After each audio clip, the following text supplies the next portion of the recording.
Very good afternoon to each and everyone present here. So today's session is focusing on enhancing your numerical abilities.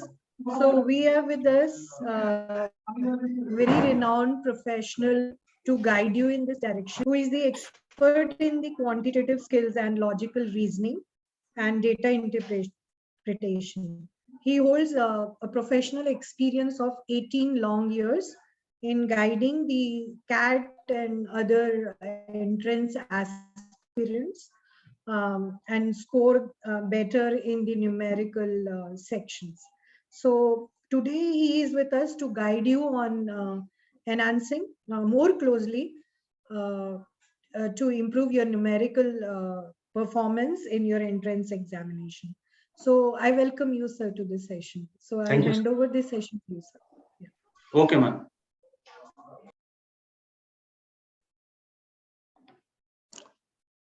Okay, guys. So, guys, I am Shubham Sharma. So today I will be teaching you. I will be telling you that how numeric skills and reasoning skills are important. We will discuss the syllabus of both. Then we will discuss that how you shall prepare for it, and then we will discuss some of the problems where I will tell you some tips and shortcuts which may help you in your problem solving ability. So before we start, I want to ask you, what do you mean by numerical skills? Numeric skills. Any one of you? See, numeric skills basically is a set of skills in which you use, analyze, and communicate mathematical information into real life problems. All right. Suppose, let's say you are working in a company and you have been given a data, you have to find that by what percent our profits have increased, by what percent our taxes have decreased, by what percent our revenue has increased. So all this is a part of numeric skills. And when we talk about reasoning skills, in reasoning skills, what you will be given with? You will be given with an abstract problem where you have to analyze, interpret, and apply the mathematical logic to come to a definite conclusion. Now, guys, both of the skills are very much important nowadays because they reflect your problem solving ability and they also reflect your critical thinking. And I am sure that if you are very good at problem solving skills and critical thinking, you might end up with a higher paying job. Because most of the companies nowadays, they are so much relied on data. We can say more than they are so much relying on data more than ever before to guide their internal decisions, that if you are very good at these two skills, then I'm sure that you will be getting an extra edge over your competitors in the job market. All right. So let's move to the syllabus of the numeric and reasoning skills. As you can see on the screen, numeric skills, they basically consist of the maths that you have covered till 10th. You must be good at numbers, you must be good at calculation, you must be good at interpreting the data. Data can be of many forms.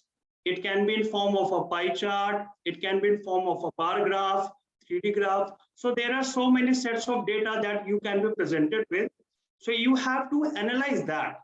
And then you have to interpret whatever you are being asked to interpret from the data. All right.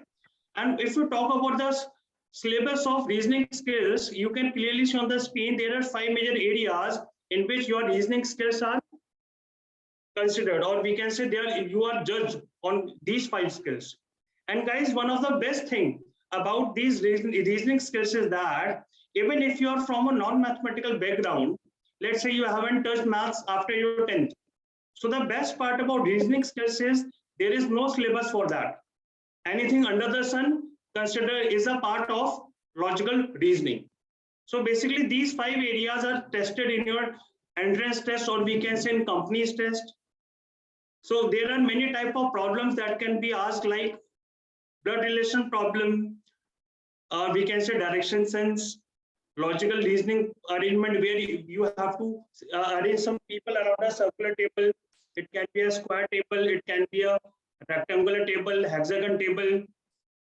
You can have many questions based on coding and decoding, finding the dates, finding the time of at any given point of a day. So there are many such questions which comes under the part of logical reasoning. Now, guys, how to prepare for them? See, basically, if you want to enhance your numeric and reasoning skills, so these are the three major points you need to work upon. First, you need to understand that whatever course you are pursuing in the future, what kind of skills are used in that. Let's say you want to go into, you want to be a data scientist. So for being a data scientist, you must be good at analyzing the tables. So you must focus upon such skills where you will be, we can say, you will get familiar with different types of data and you have to do data mining. If you want to go into the field of marketing, then you must be quite good at arithmetic, because there are many calculations which you will do in a day. And for that, you need basic skills of mathematics. If you want to go some other field, then you can specifically search for the skills you need for that field. So we can say that instead of focusing on all the skills, whatever skills you are working upon now at present time, you must find skills which are familiar to that and that will be helpful to you in the nearby future.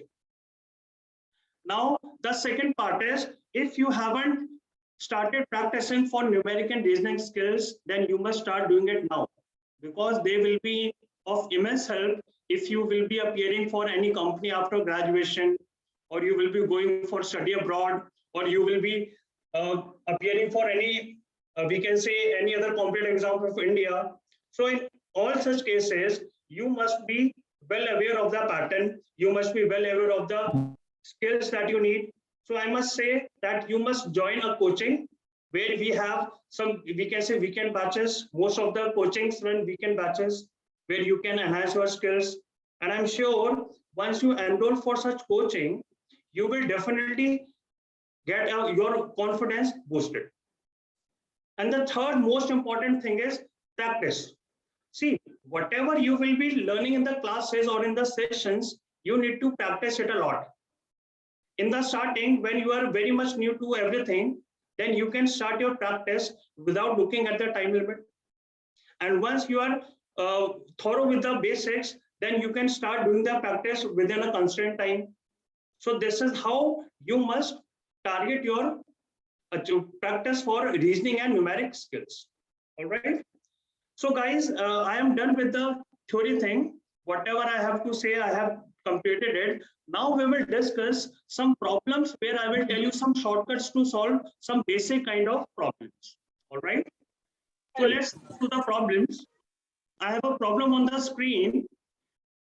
I'm giving you 2 minutes. So can you solve it? Give it a try.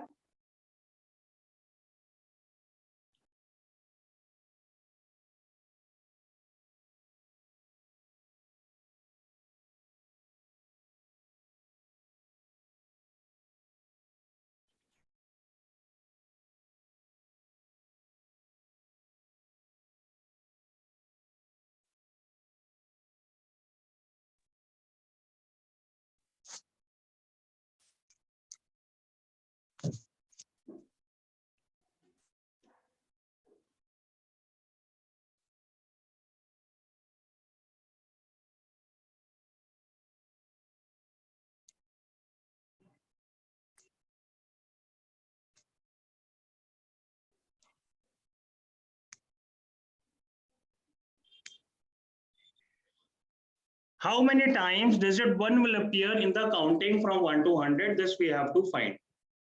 Guys, this is a very basic problem of arithmetic. And I have seen many such questions being asked in interviews, where the interview will ask you some basic mathematical calculations and you have to do them orally. Yes, any one of you?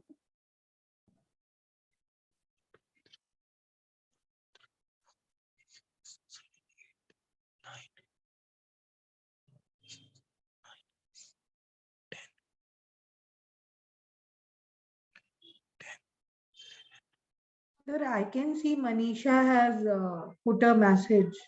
Okay. as me the check the answer message. in the box. Yes. So that's wonderful. Manisha, can you explain? Okay, I don't think she will be able to explain. Anybody else? 20 times. 20 times? No, it is not 20. What's your name? Huh?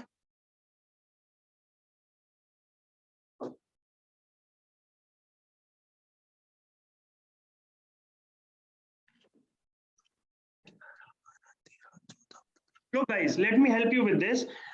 See, there are many such questions being asked in placement papers, or we can say competitive tests, or in interviews. How to tackle such problems? Let me tell you general way. All right. Look, अब 18 बार आता है चूतिए. who is this?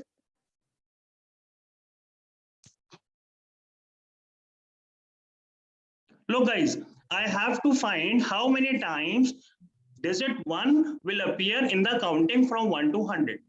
Excuse me, sir. May I request IT team to disable the unmute option unless the student, if they have the answer, they can Yes, ma'am. post it in the chat box. Yes, ma'am. Yes, ma'am. IT team, may we request you to disable the mics?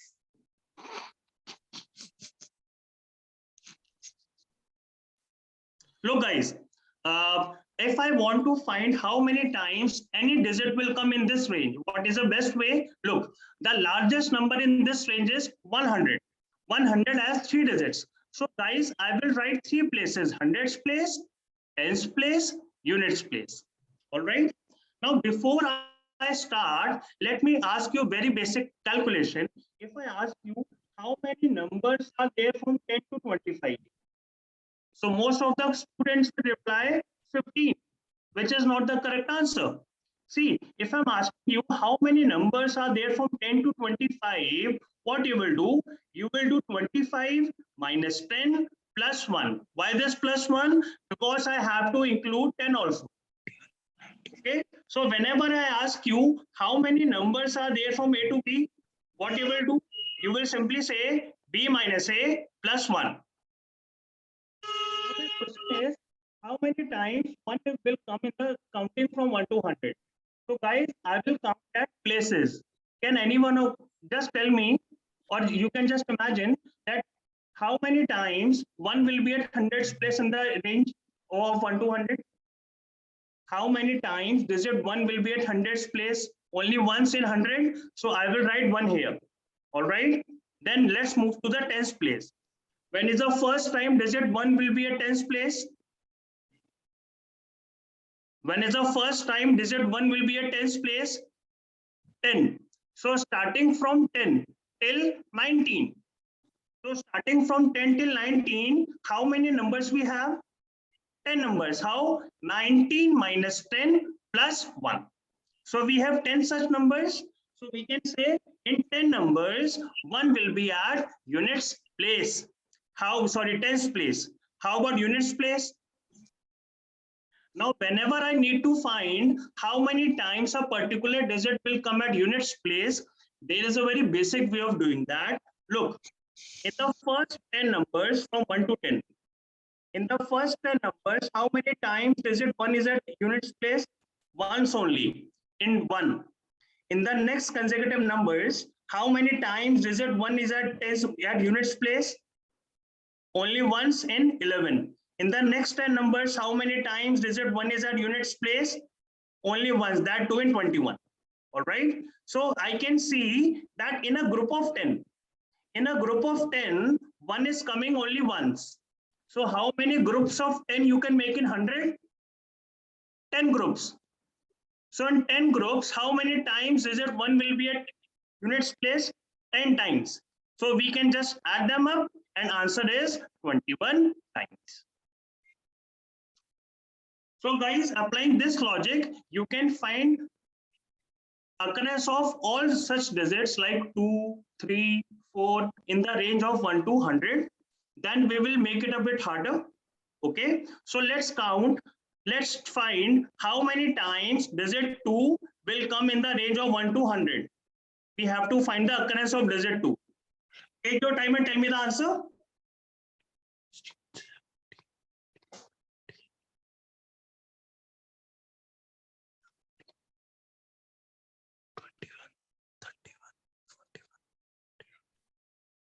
Again, we will do the same thing. See, 1 is the largest number of this range. So I will write 3 places, hundredths place, tens place, units place. Now what I will do? I will do the same thing. First, I will count how many times 1 will be at hundredths place. Yes, and sorry, 2 will be at hundredths place. So will 2 be at hundredths place in this range? No, it won't be. So I can write 0 here plus how many times digit 2 will come in the tens place? What is the first number in which 2 will be at tens place?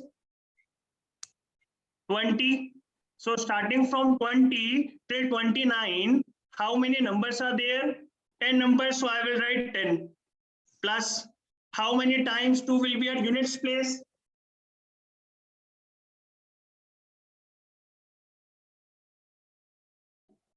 Again, I will follow the same logic. In the counting from 1 to 10, 2 is coming once at units place in 2. In the counting from 11 to 20, 2 is coming once at units place in 12. In the counting from 21 to 30, 2 is coming once at units place, that in 22. So I can say in a group of 10, 2 is coming once only. So how many groups of 10 I can make in 100? 10 groups. So in those 10 groups, 2 will be 10 times. So answer will be 20 times. All right. Now guys, all these numbers form some pattern. As we can clearly see, 1 is coming 21 times in the counting from 1 to 100. 2 is coming 20 times in the counting from 1 to 100. Can you tell me how many times 3, 4, 5 will come in the same range? Any one of you?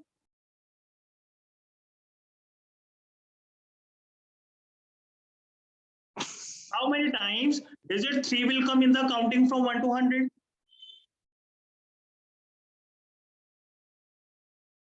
Answer will be same, 20 times. Digit 4 will be also 20 times. Digit 5 will be also 20 times. So now, guys, let's make some pattern. Let's make some pattern for all such questions. Look, in the counting from 1 to 100, in the counting from 1 to 100, 1 is coming 21 times. And the other digits from 2 to 9. All other digits from 2 to 9 come 20 times each. 20 times each. Similarly, in the counting from 1 to 1000, 1 will come 301 times. And each of the other digits from 2 to 9 will come 300 times each. All right. Now in the counting from 1 to 10,000, can you tell me how many times digit 1 will come? Can you see some pattern?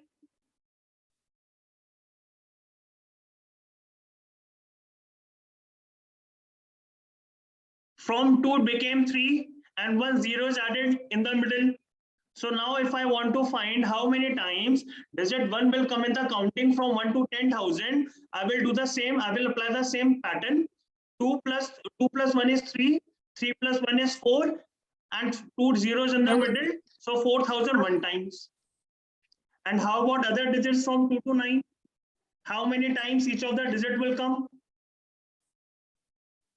It was coming 20 times initially, then it became 300. Now it will become 4,000 times each.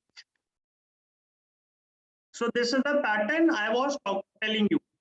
Okay. So if we have any such question, we can just remember this pattern and then we can easily answer. Similarly, if I say from 1 to 1 lakh, how many times digit 1 will come? 50,001 times. And how many times each of the other digit will come? 50,000 times each.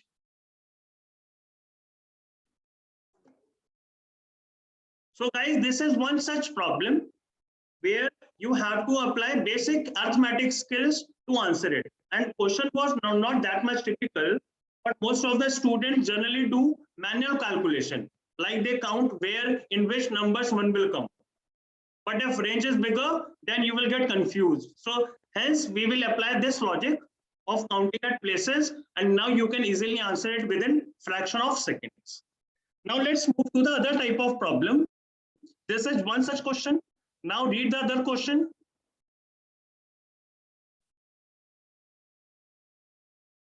how many times the keys of the keyboard must be pressed to type numbers starting from 1 to 300. How to solve this? Give it a try.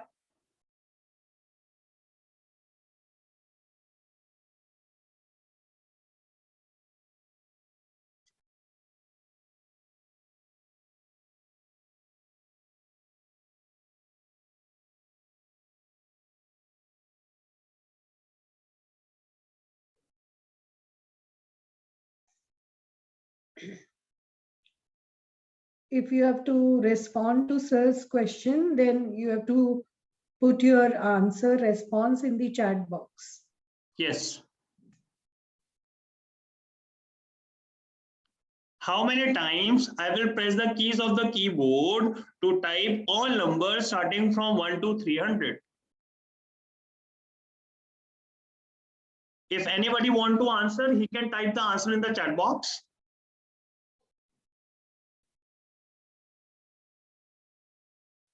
And if you're not able to solve, then I will tell you general pattern, which will help you to answer all such problems.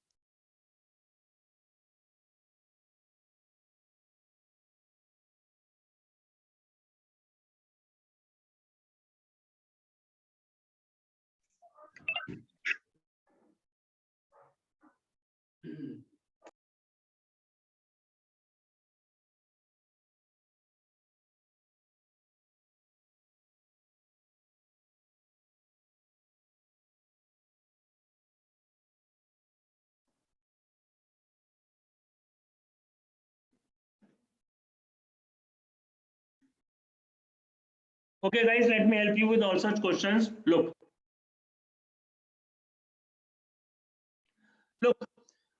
if I ask you how many times I will press the keys of the keyboard to type all numbers starting from 1 to 100, what will be the answer now?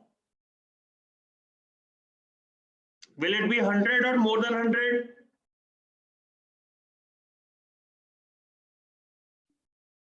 See, when I'm typing numbers, it means I'm typing digits. Whenever I type a number, so the number of keys pressed will be equal to the number of digits. For example, if I need to press 10, 10 has 2 digits, I will press key 2 times. If I want to type 100, 100 has 3 digits, so I will type 3 times. I will press the keys 3 times. So when how many times you are pressing the keys, it depends on the number of digits. So guys, in the range of 1 to 100, we have 3 types of number: single digit number, double digit number, 3-digit number. How many single digit numbers we have? Starting from 1 to 9. So from 1 to 9, how many single digit numbers we have? 9. And each number has 1 digit. So 9 into 1. So there are 9 digits to type. How many 2-digit numbers I have? Starting from 10 till 99. How many numbers I have from 10 to 99? 99 minus 10 plus 1. That is 90 multiplied by how many digits each number has? 2 digits, that is 180 digits. And my easier question was 1 to 100. So now if I'm typing 100, 100 has how many digits? 3 digits.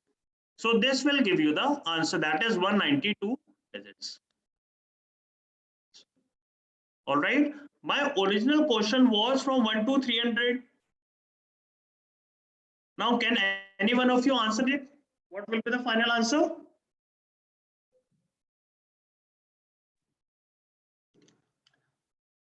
So guys, from 1 to 300, how many types of numbers we have? We have 3 types of numbers: single digit, double digit, 3-digit. So how many single digit numbers I have? Again, starting from 1 to 9. So how many numbers I have from 1 to 9? 9 numbers. And 9 numbers has how many digits? 9 digits. 2-digit numbers start from 10 till 99. How many numbers I have of 2 digit? 90 numbers multiplied by 2. that is 180 digits. How many digits I have to type? Sorry. Now we have 3-digit numbers starting from 100 to 300. So how many 3-digit numbers we have from 100 to 300? 201 multiplied by 3. That is 603 digits. So add all the digits. You will get the answer. 792.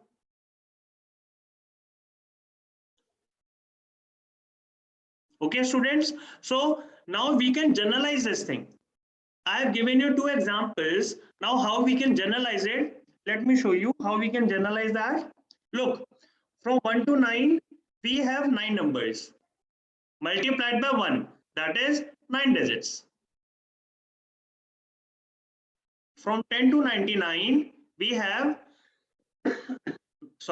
90 numbers of 2 digit each. That is 180 digits. From 100 to 999, how many 3-digit numbers I have? 900 into 3, that is 2700 digits. From 1000 to 9999, how many numbers I have? 9000 multiplied by 4, that is 36,000 digits, and so on. So clearly you can see some pattern, and now you can easily answer. If I ask you that how many numbers are there, how many times you will press the key starting from 1 to 10,000. So starting from 1 to 10,000 means sum of all these values, that will be, sorry, not, oh yes, 1 to 10,000 it is, yes. So sum of all these values will be how much? 36,000 plus 2,700 plus 180 plus 9, and 10,000 is 5 digits also. So plus 5, this will give you the final answer. So this is one such pattern in which you have to find the number of digits. And in the previous question, you need to find how many times each of the digit will come in the given range. So we have discussed 2 types of problems. Now let's move to the third kind of question that is generally asked. This is a very famous puzzle.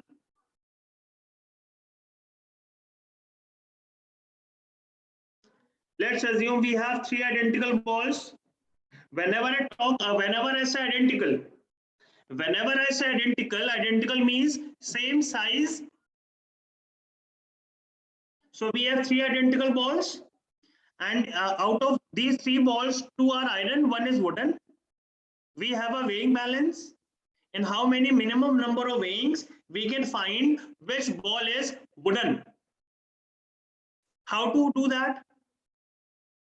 Now guys, this is a question of reasoning ability, where you have to apply mathematical logic to come to an answer.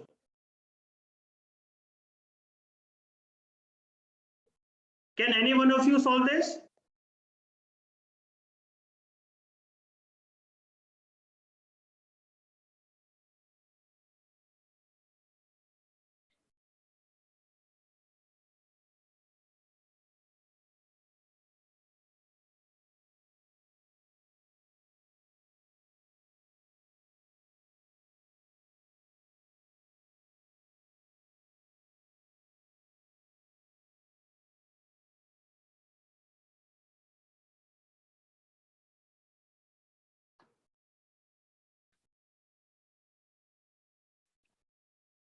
No one is replying. Okay, let me help you then. Look, let's explain this.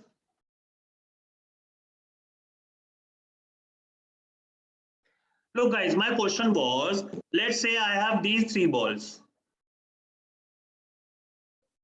All the balls are identical, means they'll all balls are similar, okay? But because of 2 balls are iron, 1 is wooden, so 2 balls must be having same weight, and the third one will be the lighter one. So we have to find which ball is lighter in minimum number of attempt by using a weighing balance. Weighing balance means tarazu. We have a weighing balance. So what is a minimum number of attempt in which we can find the wooden ball. So guys, let me help you with the answer. See, whenever we have such a problem, what we will generally do? We will divide the balls in three equal parts. So let's say that this is alpha, this is beta, this is gamma. So I have given name to all the three balls, alpha, beta, gamma. Now I will call them alpha, beta, gamma. So what I will do first, on the one side of balance, I will put alpha. On the other side of the balance, I will put beta. And then I will check their weights. Let's say their weights are equal. If their weights are equal, which means what? Which means both balls are of iron. All right. If both balls are of iron, which means the third ball gamma will be wooden. So answer is one attempt.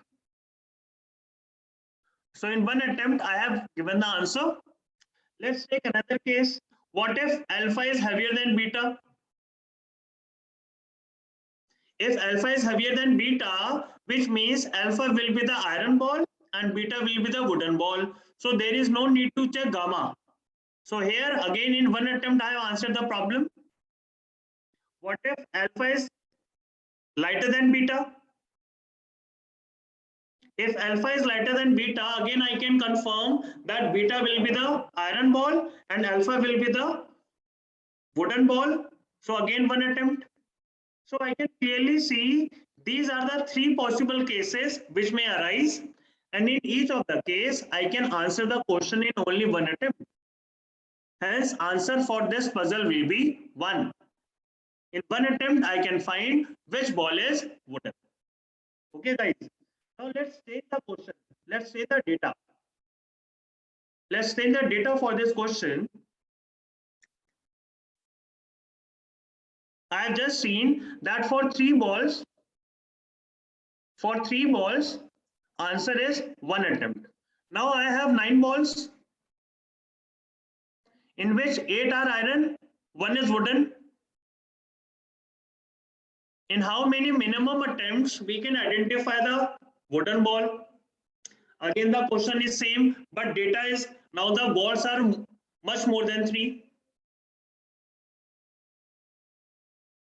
Now how to find which ball is wooden in minimum number of attempts? By using our weighing balance.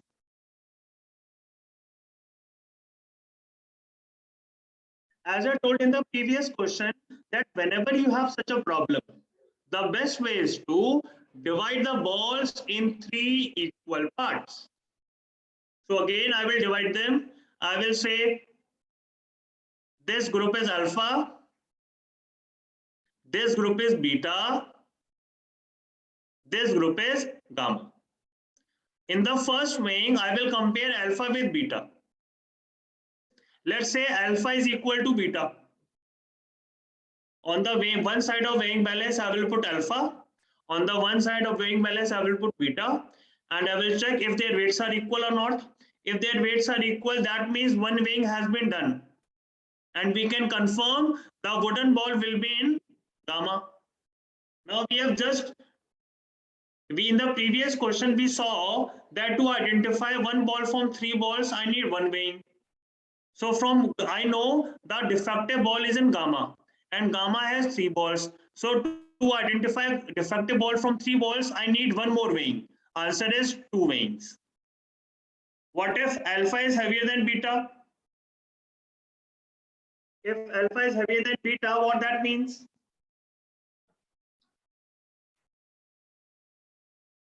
If alpha is heavier than beta, it means the defective ball is in beta. So we have one weighing done, and now beta is the defective lot. So out of this lot, I have to find one ball which is defective. So again, I need one more weighing because beta has 3 balls. So again, to answer, if alpha is lighter than beta, then alpha will be the defective lot. Again, we will get 2 answers. 1 plus 1, that is 2. So guys, for 3 balls, I need one weighing. For 9 balls, I need 2 weighings. What if I have 27 balls, where one ball is wooden, rest are iron? How many balls I need? How many weighings I need?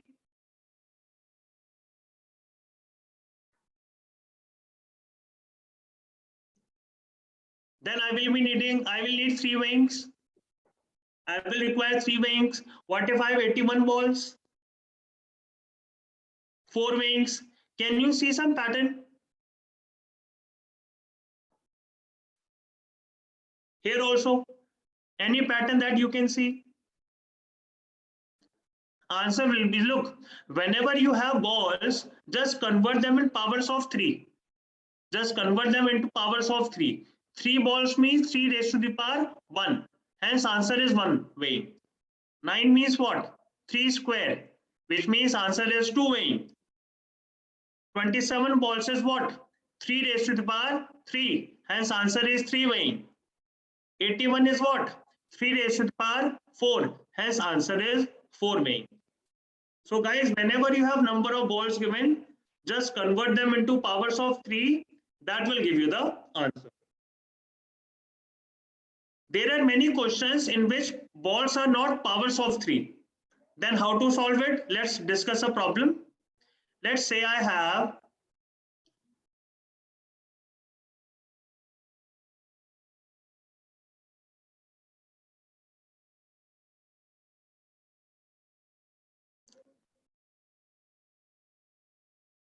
let's say I have 10 balls where 9 are iron, 1 is wooden. And how many minimum attempts you need to find the minimum number of attempts in which we can find which ball is wooden. Now how to do this?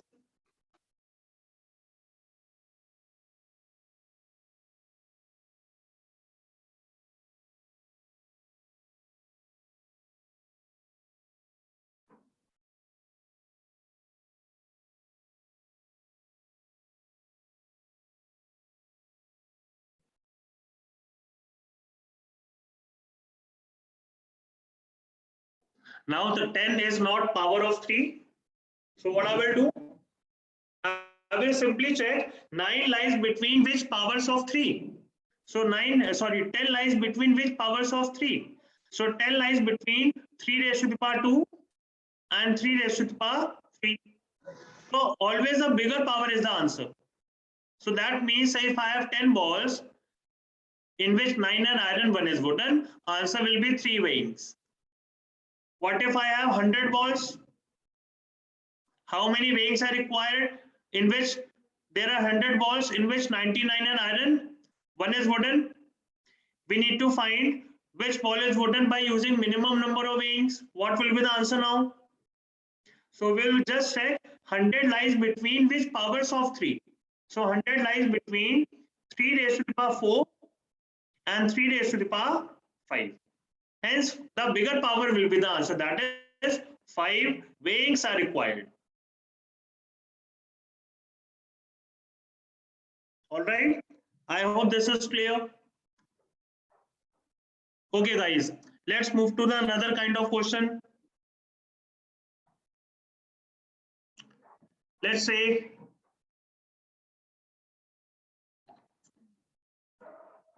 a milkman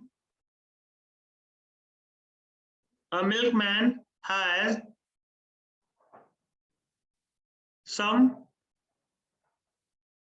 integer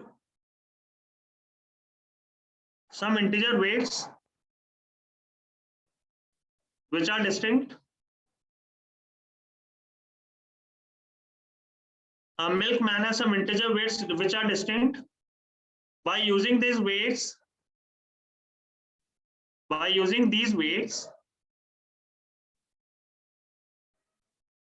he can measure an integer quantity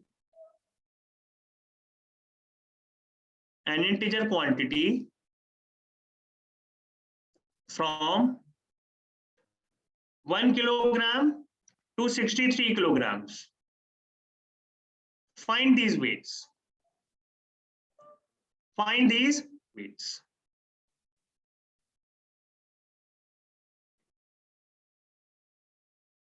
So guys, the question is asking you, let's suppose we have a milkman. So he has weights which are integer and all are distinct. Integer weights means 1 kg, 2 kg, 3 kg, and so on. Okay. Now, by using these weights, he can measure an integer quantity from 1 kg to 63 kg.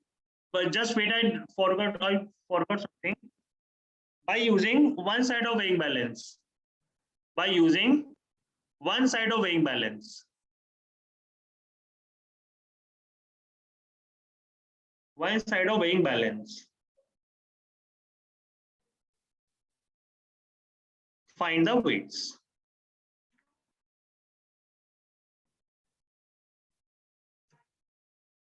So milkman has some distinct integer weights. We don't know those weights.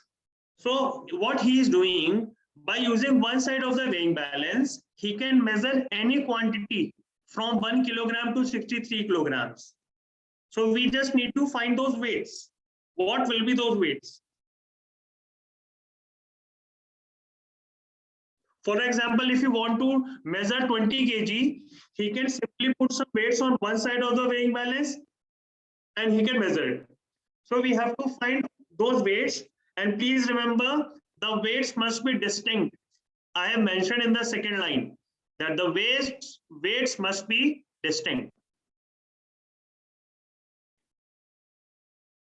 So again, guys, this is a reasoning skill problem where again you have to apply mathematical logic to reach to the answer. So what kind of mathematical logic this question is asking us? If we are using one side of the weighing balance, which means we can add weights only. For example, or let's say on one side of weighing balance, you are putting 1 kg and 5 kg. So that means using these weights, you can measure 6 kg. Similarly, if you are putting 3 weights of 1, 5, 10 on one side of the weighing balance, which means you can measure 16 kg. So what will be those weights? And please, the weights must be minimum. We have to find the minimum number of such weights, which will give the answer. So you need to find those weights.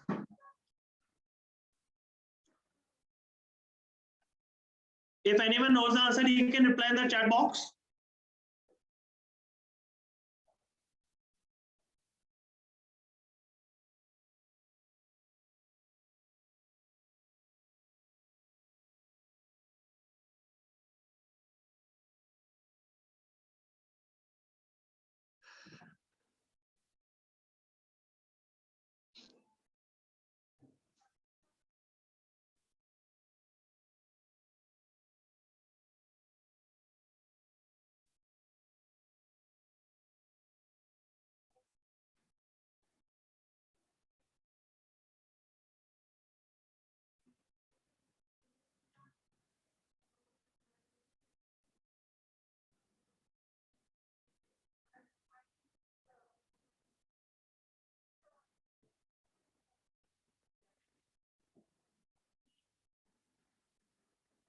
So guys, what is the answer?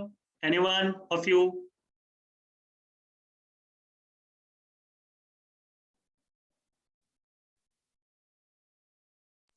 Seems the Okay. question is very difficult for them.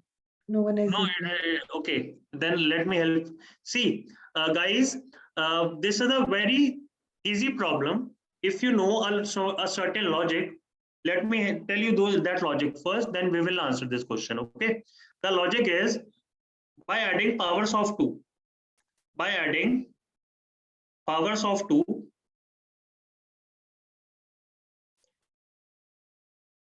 you can make any number. You can make any number. Any number. This is the logic you must know beforehand to solve this question. Okay, this is very basic logic, but I don't think that any one of you has covered this in school because it is not taught in schools. So guys, this is very basic logic that if you add powers of 2, you can form any number. Okay, so what is the first power of 2? The first power of 2 is 2 raised to the power 0. So we know that anything raised to the power 0 is 1. So the first weight will be 2 raised to the power 0, that is 1. Okay, what will be the next power of 2? 2 raised to the power 1. What is 2 raised to the power 1? 2. So guys, tell me one thing. By these two weights, 1 and 2, what quantity we can measure? We can measure 1 kg, we can measure 2 kg, and we can add them 1 plus 2. So till 3, we can measure any quantity. Okay. What will be the next power of 2? 2 raised to the power 2, which is 4. So by using these three weights, tell what quantity I can measure? 1 plus 2 plus 4, that is 7 kg. Okay. Now what is the next power of 2? 2 raised to the power 3, that is 8. So by using all these 4 weights, what quantity I can measure? What is the maximum quantity I can measure? 15 kg. 1 plus 2 plus 4 plus 8. Then 16 will be the next power. So 15 plus 16, till 31 I can measure anything. Next power is 32. So if I add all these powers, I will get answer 63. And this is our answer. So guys, these are the 6 distinct ways using which we can measure any integer quantity starting from 1 kg to 63 kg. Okay guys. So these are some of the problems that are generally asked in placement papers, or we can say in interviews also, and in different competitive exams. So any one of you has any question, then he can ask me. If any one of you have any kind of question, he can always ask me.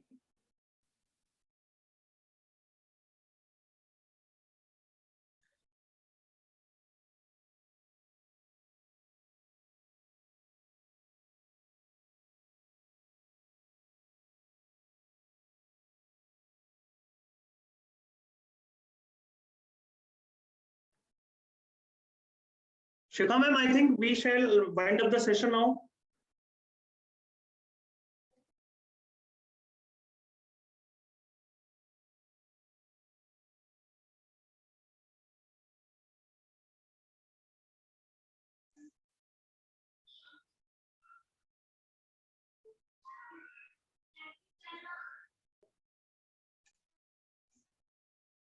Sir, are you waiting for Shilpa ma'am to give the confirmation on this? Yes, ma'am.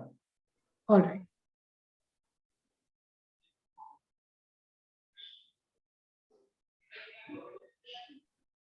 Is she here?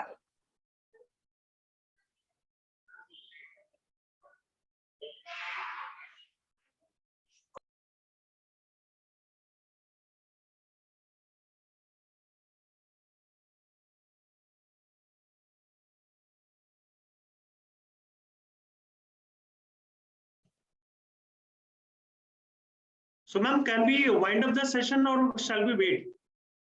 Sir, if you have shared very good, quick ways of answering the very tough and typically repeated questions in all types of reasoning and quantitative tests, Yes, whether it's the entrance or the cracking the interview first rounds of the corporate selection process. So on behalf of Amity School of Business, I extend a warm gratitude to you, sir, for guiding our students on quantitative skills and logical reasoning and data interpretation. We may look forward to some more sessions on data interpretation because that is the most important thing, and in such short span of time, it is not possible to cover each and everything. We may do it in physical mode in the one concentrated class. So once again, I thank you for being there and spending your valuable time in guiding the students in this regard. Thank you so much, sir. Thank you, ma'am.